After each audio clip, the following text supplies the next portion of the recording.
दो प्रकार का, एक है एजेटो वेक्टर के द्वारा, एजेटो वेक्टर के द्वारा, और दूसरा किसके द्वारा?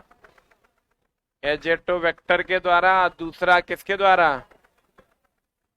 राइजोबियम के द्वारा। इसके द्वारा होता है दलहनी पौधों की, दलहनी पौधों की गांठ में, किसमें चला? गांठ में। इसमें एजेटो वेक्टर होता है किसमें? नाइट्रोजन का स्थिरीकरण करता है का किसमें? मिट्टी में। कहाँ करता है चला? तो मिट्टी में। बताओ मुक्त रूप से करेगा कि संयुक्त रूप से? ये मुक्त रूप से नाइट्रोजन का स्थिरीकरण करता है। एजेटो वेक्टर, राइजोबियम दोनों नाइट्रोजन का स्थिरीकरण करता है। एक चला कहां पर? मिट्टी में। और दूसरा कहां पर?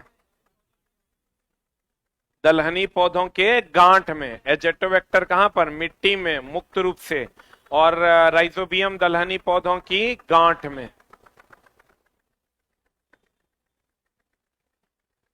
सही कि गलत?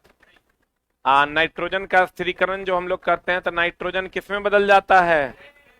नाइट्रेट में कि नाइट्राइट में? नाइट्रेट में। किसमें? वाहिका की वाहिनिका, वाष्पोत्सर्जन की वाष्पीकरण। समझ में आ रहा है? तो बता, यहां कह रहा है एजेटो वेक्टर मिट्टी में मुक्त रूप से, राइजोबियम दलहनी पौधों की गांठ में। जल्दी लिखना रे दूल्हा, ये गंडस लिखता है, अभी यही है, मिट्टी डाल रहा है। हाथ नहीं चलने का रीजन है चला, मोबाइल ज्यादा चलता है, हाथ कम चल रहा है। हो गया? आगे बढ़े। अब देखो, कहता है कीट भक्षी पौधा। कौन पौधा चला? पीनस फ्लाई ट्रैप तथा सेंट्रियू घटपर्णी नाम से जाना जाता है। इसको चला घटपर्णी का नाम सुने हो ना? कीट भक्षी पादप जो होता है चला, कीट का भक्षण करके, कीट का भक्षण करता है और उससे किसकी प्राप्ति करता है? नाइट्रोजन की प्राप्ति करता है। क्वेश्चन कहेगा कि बताइए ये जो कीट भक्षी पौधा है कहाँ जन्म लेता है? जहां नाइट्रोजन की कमी होती है। तो नाइट्रोजन की कमी हो गया चला, वृद्धि के लिए नाइट्रोजन अनिवार्य है। वृद्धि के लिए क्या अनिवार्य है? वृद्धि के लिए नाइट्रोजन अनिवार्य है। तो कैसे नाइट्रोजन कैसे प्राप्त करेगा? तो कीट का भक्षण करता है और उससे नाइट्रोजन की क्या करता है? प्राप्ति करता है। और उसमें वीनस फ्लाई ट्रैप तथा सेंट्रियू घटपर्णी के नाम से जाना जाता है। आप सीधे समझिए, घटपर्णी पौधा वह पौधा है जो क्या करता है? कीटों का भक्षण करता है। किसका भक्षण करता है?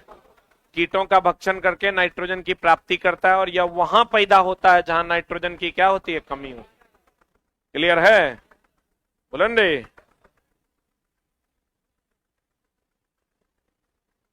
हाथे नहीं चलता है। तो इतनी बढ़िया वाला पन्ना लेकर लिखो यार। अच्छा, रफ रफ ऐसे कर रहा है, लगता है डॉक्टर है तुम। देखो चला, अब क्वेश्चन जब तुमको देगा ना तो देखो, कवक तुमको क्वेश्चन जब अभी तो सामने नहीं है, जब क्वेश्चन देगा कवक, कवक प्राप्त होता है कहाँ? एगो दे देगा नमी, नमी, दूसरा दे देगा उष्ण, कुछ दे देगा नमी और उष्ण, कुछ दे देगा नमी और शुष्क। इस टाइप के क्वेश्चन देंगे तो तुम हमेशा ध्यान रखना, कवक में नमी का रहना तो अनिवार्य है। किसका रहना अनिवार्य है? तुम देखना उष्ण और शुष्क में अंतर है। उष्ण का मतलब होता है चला, जो अंदर से किसी पदार्थ से जो गर्मी निकलती है उसे उष्ण कहते हैं, और बाहरी वातावरण से जो गर्मी आती है उसको शुष्क कहते हैं। जैसे अभी जो मौसम है ये शुष्क है। कैसा है? कभी पुआल वगैरह गर्म कर दो, भूसी रख दो, और उसके अंदर जो गर्मी रहता है उसको कहते हैं उष्ण। क्या कहते हैं? तब कवक जो जनरेट करता है, नमी तो रहबे करेगा, साथ में क्या रहेगा? उष्ण रहेगा कि शुष्क रहेगा? इसी को चला क्या कर देगा ना, ऑप्शन दे देगा कवक उत्पन्न होता है। एगो ऑप्शन दे देगा नम और उष्ण, नम और उष्ण। एगो दे देगा नम और शुष्क। एक में हो जाए तो कंफ्यूजन। तो कवक उत्पन्न होता है नम और उष्ण। उष्ण का मतलब जो किसी पदार्थ से गर्मी आती है तो उसको उष्ण कहते हैं, अब बाहर से गर्मी आती है उसको शुष्क कहते हैं। लेकिन एग्जाम हॉल में शुष्ण उष्ण हो जाएगा, उष्ण हो जाएगा, उष्ण शुष्ण हो जाएगा, पता नहीं चलेगा, कुष्ण कुष्ण हो जाएगा। देखो चला, अगर शुष्क की बात करें, किसकी बात करें? शुष्क का मतलब हुआ वातावरण की गर्मी, वातावरण की गर्मी। और अगर उष्ण की बात करोगे तो किसी पदार्थ की गर्मी। तो एगो बात बताओ, रुक रे, रुकना रे, किसी पदार्थ की गर्मी। हमको एगो बात बताओ, तुम देखना पुआल वगैरह के ढेर पे कवक जनरेट होता है? किसी पदार्थ के सड़ने से कवक जनरेट होता है कि गर्मी से कवक होता है? गर्मी से कवक होता है। इसका मतलब नमी तो होवे करेगा कवक के जनरेशन में, उष्ण होगा कि शुष्क होगा? क्योंकि यह किसी पदार्थ की गर्मी है। किसकी गर्मी है? जल्दी से लिख लो।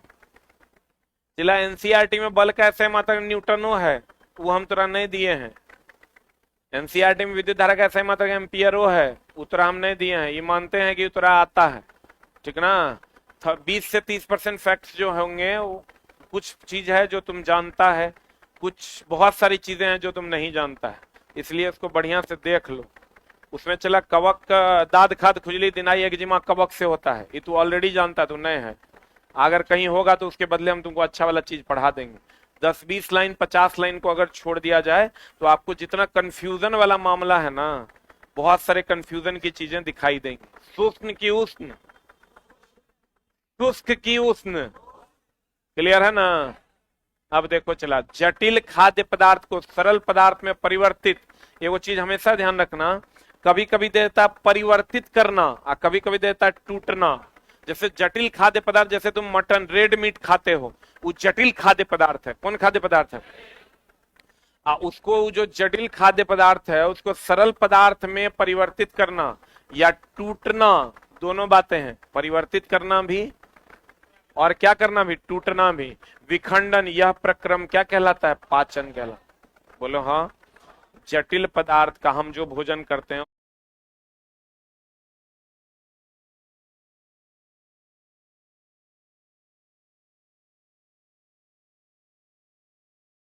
वसा का पाइसीकरण अर्थात परिवर्तन की टूटना। वसा का पाइसीकरण मतलब टूटना, और पचना मतलब परिवर्तन भी और टूटना भी। बोलन रे, मजाक मजाक में चला गलती हो जाता है। वाष्पोत्सर्जन और वाष्पीकरण। अभी तुमको संघनन हम लोग पढ़ते हैं, वाष्प को द्रव में बदलना, एक ऑप्शन देगा गैस को द्रव में बदलना। दोनों सही है, लेकिन अगर दोनों में से कोई एक चुनना होगा तो वाष्प को द्रव में बदलना। बोलन रे, हम चला वो एरिया को हिट नहीं करेंगे, अगर वैसा कोई लाइन होगा तो आगे बढ़ जाएंगे, लेकिन तुमको हर वो लाइन बता देंगे जहां तू फंस जाएगा। और ये टोटल का टोटल जब एनसीईआरटी तुम पढ़ोगे ना तो लाइन से मिलेगा। एक चीज हमेशा ध्यान रखना, परिवर्तन, परिवर्तन और टूटना। टूटना ही क्या कहलाता है? पाचन। लेकिन अगर टूटना कह दे खाली, पाइसीकरण मतलब क्या? पाइसीकरण मतलब पाइसीकरण, पाइसीकरण बोले तो क्या होना? टूटना। अब पाइसीकरण किसके द्वारा होता है? पित्त के द्वारा। अब पित्त जमा कहां होता है? पित्ताशय में, और निकलता कहां? यकृत से। पित्त की अगर हम बात करें तो जमा होता है पित्ताशय में, निकलता है कहां से? यकृत से। हो गया?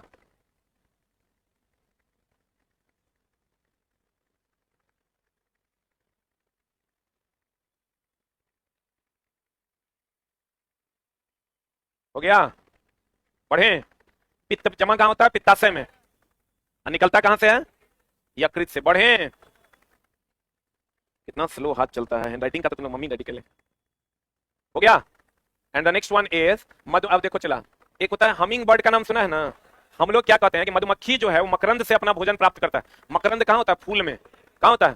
फूल में मकरंद पाया जाता है, उससे मधुमक्खी अपना भोजन प्राप्त करता है। लेकिन तुम नया डेटा सुनो, हमिंग बर्ड जो होता है, जिसको तुम कुंजन पक्षी के नाम से जानते हो, वो भी मकरंद से ही भोजन प्राप्त करता है। अर्थात मधुमक्खी और हमिंग बर्ड यानी कुंजन पक्षी जो कहां से भोजन प्राप्त करता है?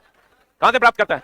मकरंद से अपना भोजन प्राप्त करता है। मकरंद कहां मिलता है? कहां मिलता है? फूल में। हम लोग अभी तक क्या जानते थे कि मधुमक्खी किससे भोजन प्राप्त करता है? मकरंद से। ये भी एनसीईआरटी में, लेकिन अब आप जानिए कि मधुमक्खी जो है हमिंग बर्ड से, हमिंग बर्ड भी जो है वो मकरंद से ही अपना भोजन प्राप्त करता है, जिसको हम लोग कुंजन पक्षी के नाम से जानते हैं। तो ये डेटा आप अपने में ऐड कर लीजिए कि मधुमक्खी एवं गुंजन पक्षी, कौन पक्षी?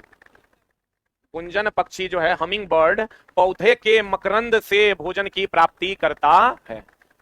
पौधे के क्या से? मकरंद से भोजन की प्राप्ति करता है। अगर मधुमक्खी अपना शहद भी किससे प्राप्त करता है? मकरंद से। भोजन प्राप्त करता है मकरंद से, लेकिन शहद भी कहां से प्राप्त करता है? मकरंद से। ये मकरंद कहां पाया जाता है? कहां रे? फूलों। कभी कभी क्वेश्चन पूछता है कि फूलों में गंध होता है किसके लिए? कीड़ों को आकर्षित करने के लिए। एनसीईआरटी का क्वेश्चन है। क्वेश्चन तुमको पूछेगा फूल में गंध का उपयोग क्या है? कीड़ों को क्या करना? आकर्षित करना। कीड़ों को क्या करना? चला आकर्षित करना। कीड़ों को क्या करना? आकर्षित करना। मधुमक्खी अपना शहद कहां से प्राप्त करता है? मकरंद से। कहां से प्राप्त करता है? मकरंद से। अब मधुमक्खी एवं हमिंग बर्ड, गुंजन पक्षी, कौन पक्षी चला? गुंजन पक्षी पौधे के मकरंद से भोजन की प्राप्ति करता है। अगर कहेगा भोजन प्राप्त करता है मकरंद से ही, अगर शहद बनाता है तभी किससे? मकरंद से ही। और फूल के गंध का उपयोग, फूल अपने गंध का उपयोग करता है कीड़ों को आकर्षित करने। ये भी एनसीईआरटी का क्वेश्चन है। अगला कहता है स्टार फिश का नाम सुने हो ना? ये स्टार फिश है। स्टार फिश एक ऐसा जीव है जो अपना भोजन अपने आमाशय से बाहर निकाल कर ग्रहण करता है। दो बात पूछेगा एकरा में। एक होता है स्टार फिश क्या करते हैं, जैसे हम लोग भोजन लेते हैं ना, तो हम लोग क्या करते हैं? आमाशय में लेते हैं, आमाशय से छोटी आंत में जाता है, छोटी आंत से बड़ी आंत में जाता है, बड़ी आंत से अनस होते हुए बाहर निकलता है। बोलो ने, हम लोग जो लेते हैं, चला हम लोग मनुष्य कैसे भोजन करता है? मनुष्य पहले लेता है मुख में। कहां लेता है? मुख से कहां? ग्रसनी में। ग्रसनी से कहां? अमाशय में। अमाशय से कहां? हाँ, अमाशय से लेता है छोटी आंत में। छोटी आंत से बड़ी आंत। बड़ी आंत होते हुए कहां से? एनस से बाहर निकलता है। बड़ी आंत होते हुए कहां से बाहर निकलता है? एनस से बाहर निकल जाता है। पाचन कहां शुरू हो जाता है? मुख में। पाचन कहां शुरू होता है? आप भोजन रस का अवशोषण छोटी आंत में। कहां? आप बड़ी आंत में पानी का अवशोषण। किसका अवशोषण? पानी का अवशोषण होता है। संपूर्ण पाचन कहां होता है? छोटी आंत में। अब क्वेश्चन है कि ऐसा दो बात तुरा पूछेगा, ऐसा कौन है जो पहले सड़ा कर अपना भोजन करता है? कवक। पहले सड़ाएगा और तब भोजन अवशोषित करेगा, क्योंकि कवक लिक्विड फॉर्म में भोजन अवशोषित करता है। तो तुम देखना ब्रेड देख रहे हो, ब्रेड में पहले वो सड़ता है और तब समाप्त होता है, क्योंकि सड़ने के बाद कवक उस पर लगता है, लगने के बाद उसका भोजन उसको लिक्विड फॉर्म में ग्रहण करता है। नहीं देखता ब्रेड बहुत दिन तक रह जाएगा, काला काला होगा। तो आपको दुए को बात पूछेगा, कौन सा ऐसा जीव है जो अमाशय में, जैसे हम लोग अभी अमाशय में भोजन ले लिए तो फिर चला उसको निकालते हैं, तो स्टार फिश अमाशय में भोजन लेने के बाद बाहर निकालकर फिर ग्रहण करता है। कहां निकालकर? बाहर निकालकर। और क्या करता है? सड़ाता है और तब ग्रहण करता है। और तब ग्रहण करता, तब क्या करता है? ग्रहण करता है।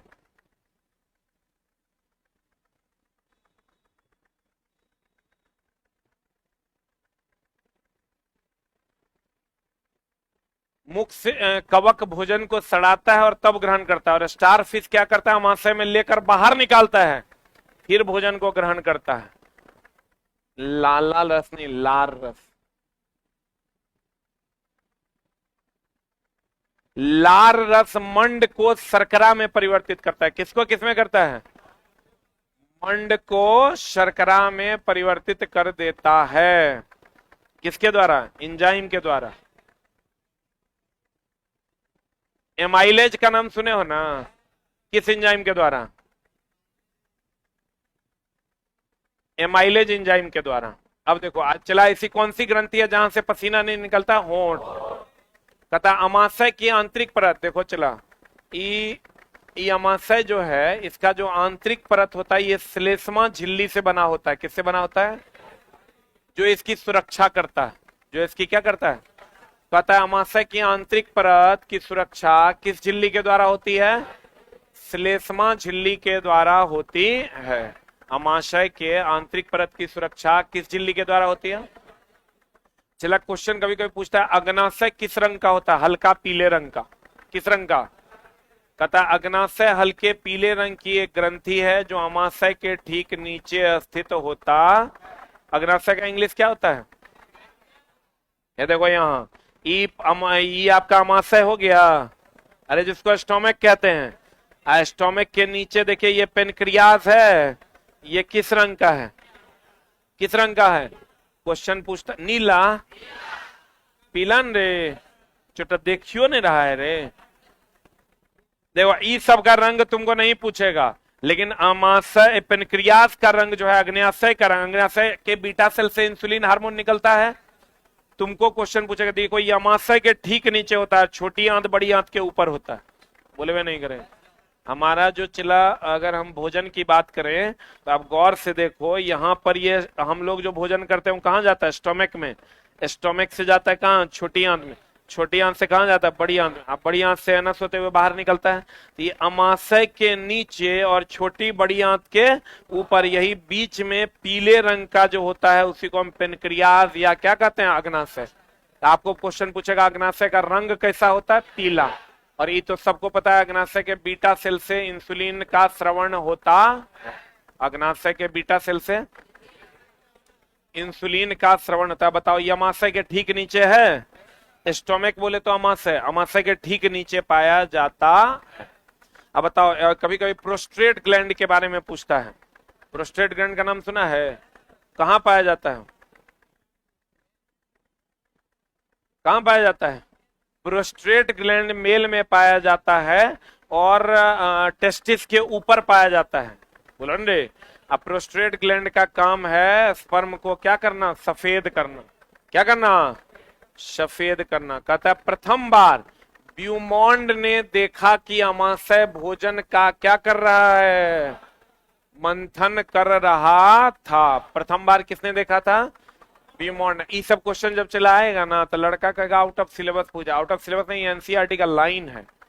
ये एनसीईआरटी का चला डायरेक्ट लाइन है कि प्रथम बार ब्यूमॉन्ड ने देखा कि अमाशय भोजन का क्या कर रहा है? मंथन कर।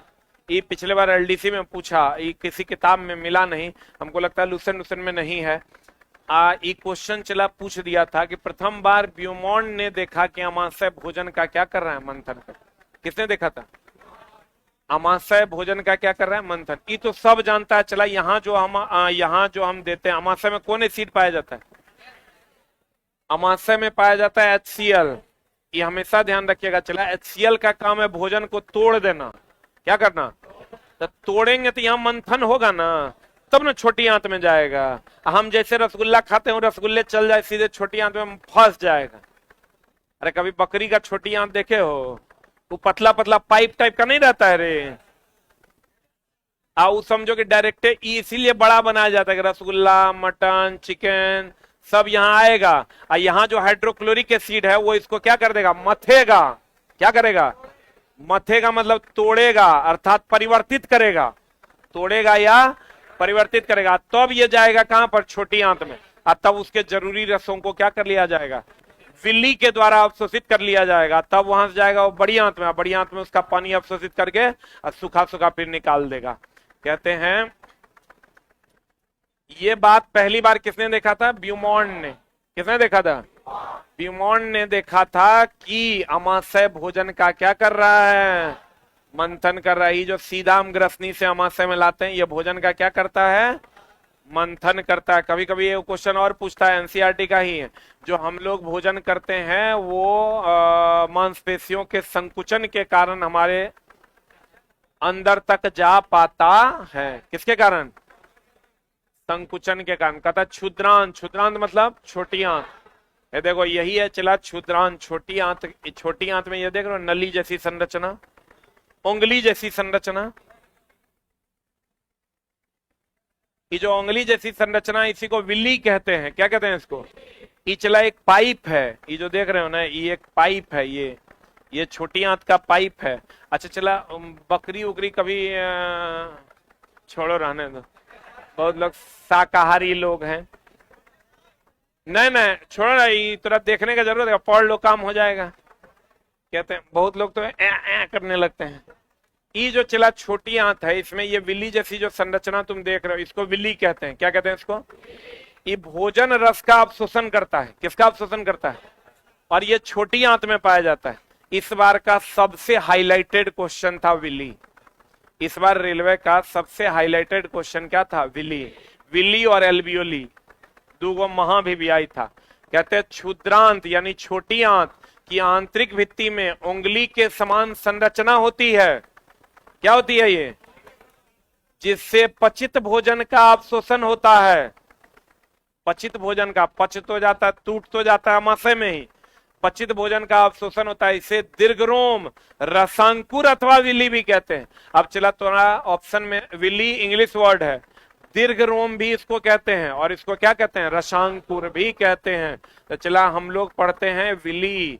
अब ये जानिए आप कि इसको क्या कहते हैं, रसांकुर, या इसको हम लोग दीर्घरोम भी कहते हैं। इसी का इंग्लिश वर्ड है विली।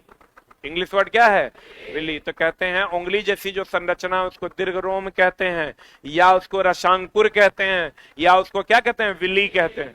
दीर्घरोम रसांकुर विली, दीर्घरोम रसांकुर विली, दीर्घरोम रसांकुर विली, दीर्घरोम रसांकुर विली, दीर्घरोम रसांकुर विली। इसका काम क्या है, भोजन रस को अवशोषित करना। इसका काम क्या है, चला, भोजन रस को अवशोषित करना। क्लियर है। अवशोषित पदार्थ का स्थानांतरण किसके द्वारा होता है, रुधिर वाहिकाओं द्वारा। जो विली अवशोषित करता है उसका स्थानांतरण किसके द्वारा होता है, रुधिर वाहिकाओं के, वाहिकाओं के द्वारा, वाहनिकाओं के द्वारा, वाहिकाओं के द्वारा। अवशोषित पदार्थ को जटिल पदार्थ में चेंज होना क्या कहलाता है, स्वांगीकरण कहलाता है। क्या कहलाता है, चला, अवशोषित पदार्थ को जटिल पदार्थ में बदलना स्वांगीकरण कहलाता है। शाकाहारी के अमाशय में रुमेन होता है, क्या होता है, चला, जो 4 चैम्बर में बटा होता है, और यह भोजन का प्राथमिक संग्राहक होता है। जैसे चला हमने कहा छोटी आंत में क्या होता है, विली, जो भोजन रस का क्या करता है, अवशोषण। वैसे ही शाकाहारी के अमाशय में किसमें क्या पाया जाता है, रुमेन, जो कितने 4 चैम्बर में बटा होता है, जो 4 चैम्बर में बटा होता है, यही है चला रुमेन, जो 4 चैम्बर में बटा होता है, जो प्राथमिक संग्रह करता है। अच्छा चला एक बात बताओ, तुमको ये भी क्वेश्चन पूछेगा कि भोजन का प्राथमिक संग्रह कौन करता है, अमाशय। भोजन का प्राथमिक संग्रह कौन करता है, अमाशय। लेकिन अगर कह देगा कि शाकाहारी के अमाशय में अगर अमाशय नहीं रहेगा तो अमाशय का ही भाग है रुमेन, अमाशय का ही भाग क्या है, रुमेन। तो हम कहेंगे कि भोजन का प्राथमिक संग्रह कौन करता है, रुमेन। अंतिम उत्सर्जक कौन करता है, बड़ी आंत, कौन। तो समझ में आ रहा है। लिख लो, भोजन का प्राथमिक संग्रह, प्राथमिक संग्रह अमाशय, या ब्रैकेट में लिख लो क्या, रुमेन करता है।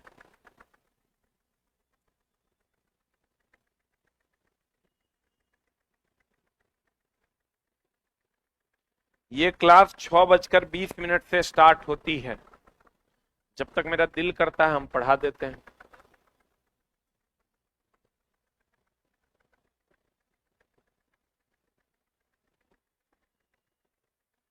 हो गया। बताओ चला, खाना जो हम लोग खाते हैं तो ग्रसनी के बाद कहां जाता है, अमाशय में। कहां जाता है, अमाशय में जाता है। तो अमाशय में ही एक भाग कौन है, रुमेन। देखो तो अब विली हो गया, विली हुआ, विली हो गया, एल्बियोली हो गया, रुमेन हो गया। विली होता है छोटी आंत में, एल्बियोली होता है फेफड़ा में, और रुमेन होता है अमाशय में। रुमेन कहाँ होता है, अमाशय। अमीबा जलाशय में पाया जाने वाला, बताओ ये कोशिकीय जीव है कि द्विकोशिकीय। आज बताओ तो अमीबा यूकैरियोटिक है कि प्रोकैरियोटिक। अमीबा यूकैरियोटिक है। अमीबा क्या है, यूकैरियोटिक मतलब विकसित कि अविकसित, विकसित। अमीबा जो है ये यूकैरियोटिक है। क्या है चला, यूकैरियोटिक है। अमीबा क्या है, यूकैरियोटिक है। चला अभी तुम्हारा 6-7 चल रहा है तो थोड़ा सा लेवल तुमको कम मिलेगा। वैसे कम क्या मिलेगा, सब उल्टे पुल्टा लाइन। और आगे जब जैसे जैसे तुम बढ़ोगे तुमको लेवल थोड़ा सा टफ मिलेगा। पढ़ें। अब देखो, अमीबा के चलने वाले पदार्थ कृत्रिम पांव कहलाते हैं। कौन पांव कहलाते हैं। और अमीबा अपना भोजन खाद्य धानी के द्वारा अंतर ग्रहण करता, किसके द्वारा, कार्बोहाइड्रेट का पाचन कहां से होता है। क्लियर है ना। ये सबको लाइन चला डायरेक्ट एनसीईआरटी में, आपको पता होगा। कार्बोहाइड्रेट का पाचन सीधा कहां शुरू होता है, मुख से। कहां से, आप मुख में कौन सा एंजाइम पाया जाता है, टाइलिन और एमाइलेज। लिख लो, मुख में जो एंजाइम है वो है टाइलिन और कौन चला? एमाइलेज। मुख में जो एंजाइम है वो है टाइलिन और कौन? एमाइलेज। मुख में पाया जाने वाला एंजाइम है टाइलिन और क्या? एमाइलेज। अरे दुष्चोटा है, जिन लोगों का टेक्नीशियन का बैच है उसको 2 दिन के लिए एक्सटेंड कर दिया गया है, सोमवार से स्टार्ट होगा। क्लासरूम की दिक्कत है, क्लासरूम खाली नहीं है।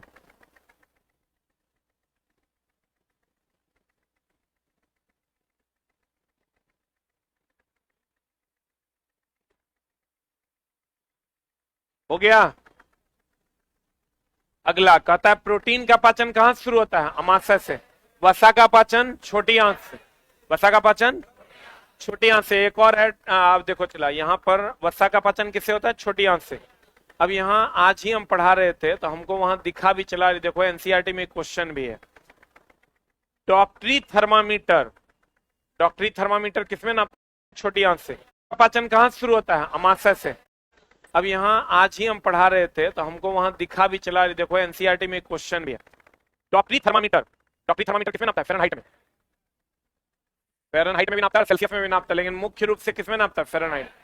तो तुम ही देखो डॉक्टरी थर्मामीटर में क्वेश्चन क्या क्या पूछता है कि सबसे पहली बात तो ये ज्वर मापी है। क्या है ये? ज्वर मापी है। क्या मापी है चला? ज्वर मापी है। दूसरा, इस पे लाल निशान जो होता है, कौन निशान?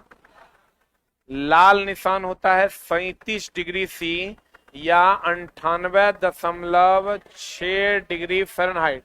बोला हाँ। इसका अब चला, इतना तो तुम जानता होगा लाल निशान का होता है। रेंज पूछता है। क्या पूछता है चला? रेंज यानी परास। परास मतलब प्राथमिक और अंतिम। तो तुम गौर से देखो, ये 35 डिग्री C से लेके 42 डिग्री C और 94 डिग्री फ़ारेनहाइट से लेके 108 डिग्री तक। आई किसी किताब में नहीं, इवन मेरे किताब में भी नहीं, लेकिन हम अब तो ये 7 सालाइन अपने किताब में ऐड करने वाले हैं। अब मेरे किताब में ये आ जाएगा। अगर तुमको डिग्री सी में देखो, ये तो पता है ना मनुष्य के शरीर का सामान्य ताप कितना डिग्री C है? 37 डिग्री।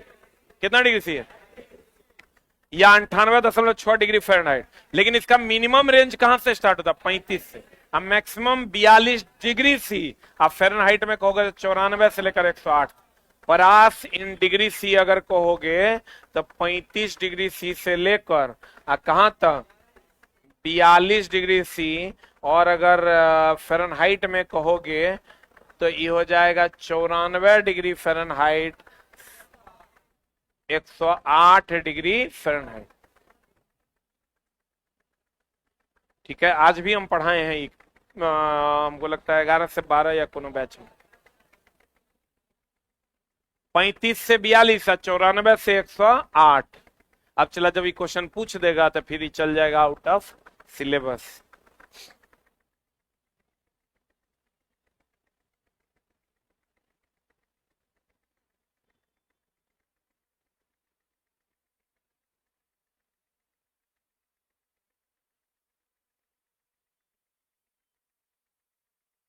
हो गया?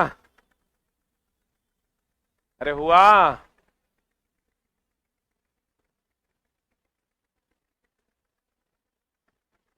बीपीएससी टीचर के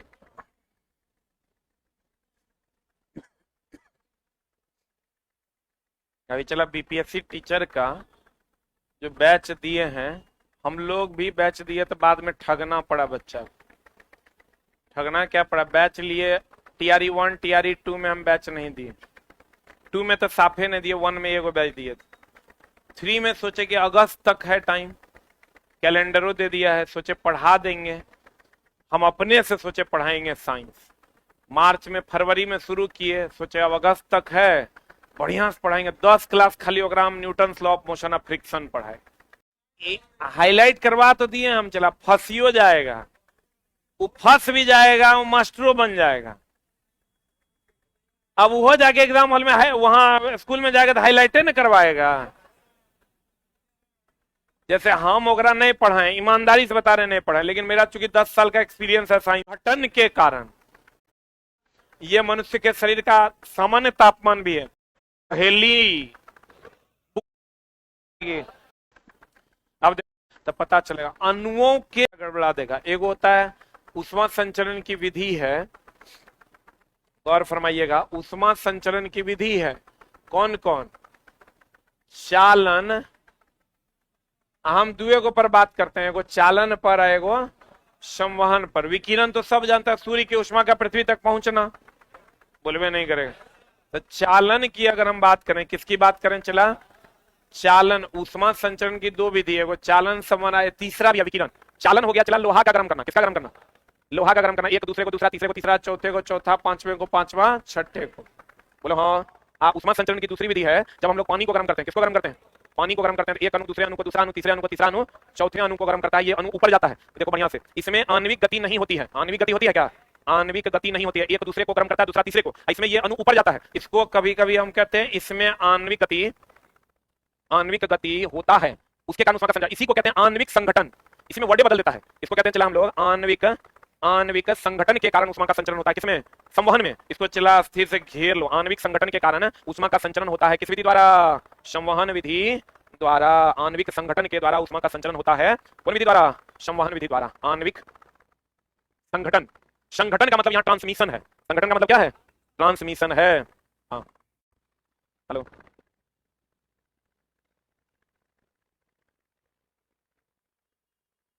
फ्रेंड्स, मैं कुछ खुशखबरी आप सबके। आणविक संगठन, आणविक संगठन मतलब अणुओं का क्या? ट्रांसमिशन। बोलेंगे तो कहता है, चला लिख लिया, लिखा कि नहीं?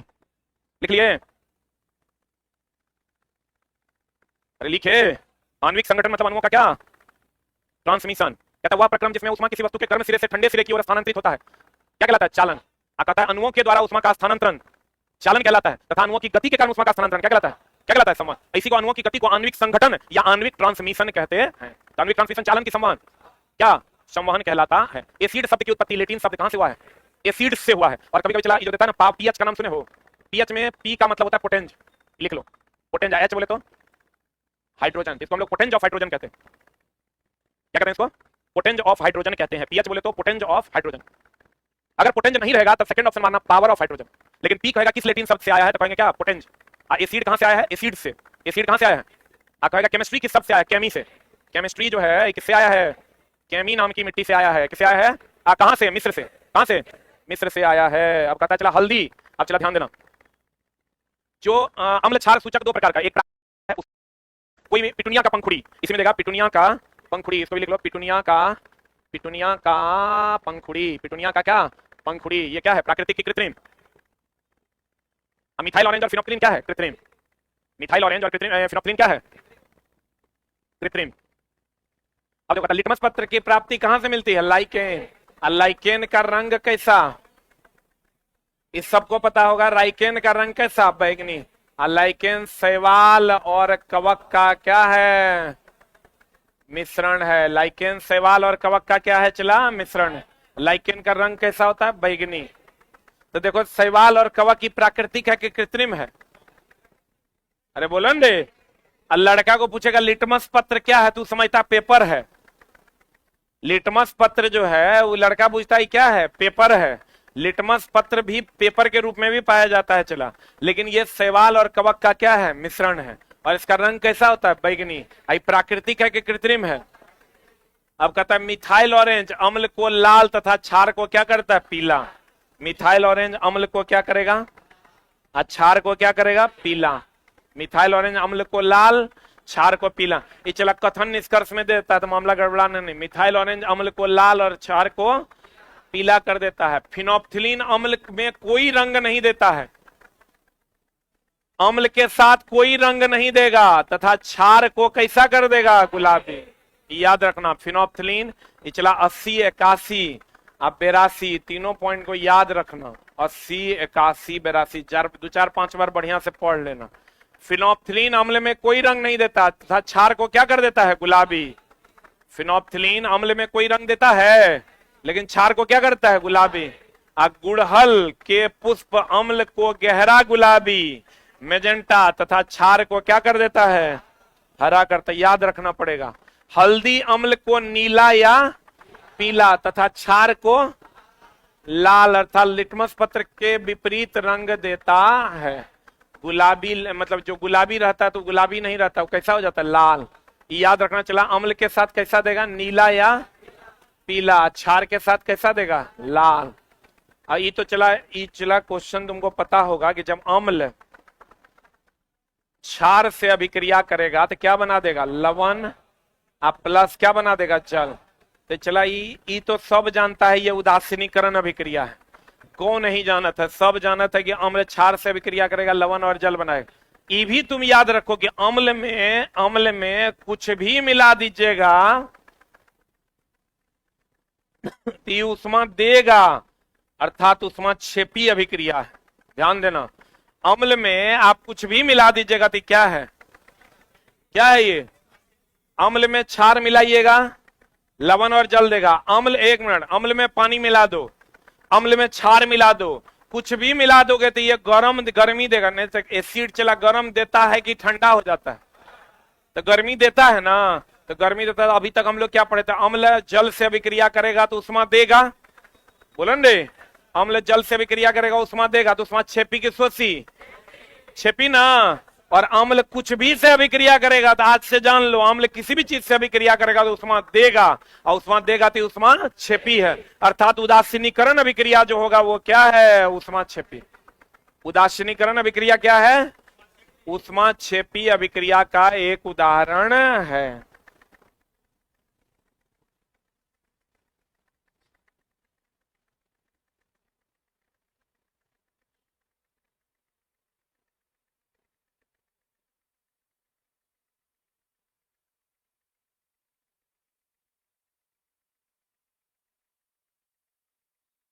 हो गया, अम्ल जल से विक्रिया करेगा तो उष्मा देगा, चूना जल से विक्रिया करेगा उष्मा देगा, सीमेंट जल से विक्रिया करेगा उष्मा देगा, अम्ल किसी से भी अभिक्रिया करेगा उष्मा देगा। इसलिए अम्ल क्षार से विक्रिया करेगा उष्मा देगा, और क्या बना देगा, लवण और जल। क्या बना देगा, लवण और जल बना देगा। केलामाइन का नाम सुने हैं, जिसमें क्या रहता है, जिंक कार्बोनेट। केलामाइन में क्या रहता है, जिंक कार्बोनेट। कहता वह परिवर्तन जिसमें नए पदार्थ का निर्माण होता है तथा उसे पुनः मूल घटकों में नहीं लाया जा सकता है। कौन परिवर्तन, जैसे चला ये खाली क्या किया है, शब्द की मर्यादा को बदल दिया है। हम लोग क्या पढ़ते हैं, जो एक बार बदल गया अब फिर से वो पदार्थ ना मिलेगा, उसे रासायनिक परिवर्तन। यहां कह रहा है एक बार जो बदल गया फिर से मूल घटक नहीं मिलेगा। मूल घटक मतलब प्राथमिक वस्तु। लाइन वही है, खाली पूछने का अंदाज बदल गया कि ये परिवर्तन जिसमें नए पदार्थ का निर्माण होता है तथा उसे मूल घटक यानी पुराने पदार्थ में नहीं लाया जा सकता। कौन परिवर्तन, रासायनिक परिवर्तन। ये सबको पता होगा। तो नए पदार्थ मतलब हो गया प्रोडक्ट, अब मूल पदार्थ मतलब हो गया रिएक्टेंट। जैसे अगर H2O2 से अभिक्रिया करेगा, अगर H2O2 से अभिक्रिया करेगा तो बना देगा क्या, H2O। तो ई हो गया चला क्या, मूल पदार्थ। ये क्या हो गया चला, ये हो गया मूल पदार्थ। क्या हो गया ये, मूल पदार्थ।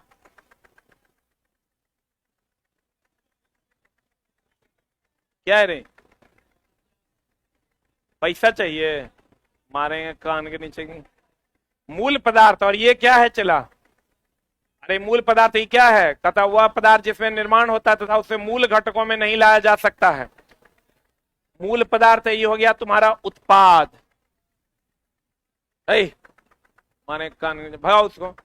पिछली बार पैसा ये सब वो छोटा सा सुलेशन पीता, जल्दी भागा कि मारे कान के नीचे। पिछला बार इसको हम 500 एक दिन देखे, वहां बैठ के जो है क्या चाट रहा था, बोला सुलेशन ये सब पीता है। ये बताओ कितना छोटा बच्चा है। ये चला कौन पदार्थ है, मूल पदार्थ। आई क्या है, उत्पाद। तो बताओ जल्दी से आंसर। वह परिवर्तन जिसमें नए पदार्थ का निर्माण होता है तथा उसे पुनः मूल घटक में नहीं लाया जा सकता। उत्पाद को हम लोग नए पदार्थ कह सकते हैं। उत्पाद को हम लोग क्या कहते हैं, नए पदार्थ। इसको क्या कहते हैं, मूल पदार्थ। हम लोग कहते हैं वह परिवर्तन जिसमें परिवर्तन होने के बाद फिर से ना मिले। तो आप कहेंगे वह परिवर्तन जिसमें मूल पदार्थ परिवर्तित होकर नए पदार्थ बनते हैं और नए पदार्थ फिर से मूल पदार्थ ना बने, ऐसे परिवर्तन को रासायनिक परिवर्तन कहते हैं। और यही भौतिक परिवर्तन में कहेंगे वैसा परिवर्तन जिसमें मूल पदार्थ नए पदार्थ में परिवर्तित होता है और नया पदार्थ फिर मूल पदार्थ बन जाता है। यह परिवर्तन कौन परिवर्तन कहलाता है, भौतिक परिवर्तन कहलाता है। सही कि गलत? जंग लगना हम लोग कहते हैं ऑक्सीजन और जल की उपस्थिति में। अब लेकिन जानिए जलवाष्प की भी उपस्थिति में।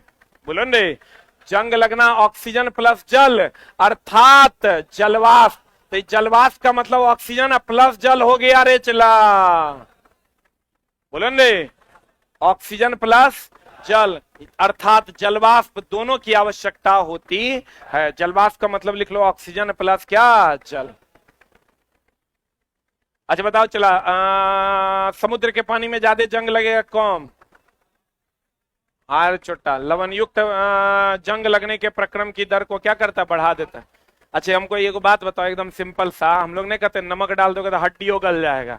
तो नमक जो होता है क्षारीय होता है और क्षार होता है तो वो तेजी से अभिक्रिया करता है। और लवण युक्त पानी में अगर तुम डालोगे तो जंग लगने के प्रक्रम की दर को क्या कर देगा? बढ़ा दे। तो जल्दी जल्दी जंग लगेगा कि धीरे धीरे? लवण युक्त जल में जंग लगने के प्रक्रम की दर क्या होती है? अधिक होती है। किसके कारण? लवण के कारण। किसके कारण? लवण के कारण। इसका मतलब लवण लोहा से जल्दी अभिक्रिया करेगा।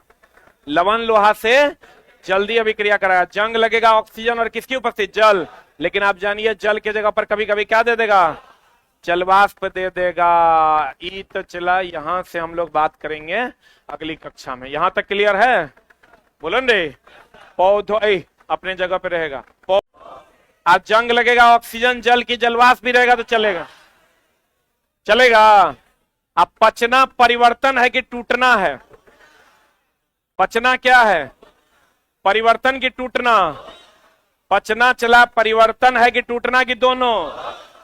अब पित्त के द्वारा वसा का क्या होता है? पाइसीकरण।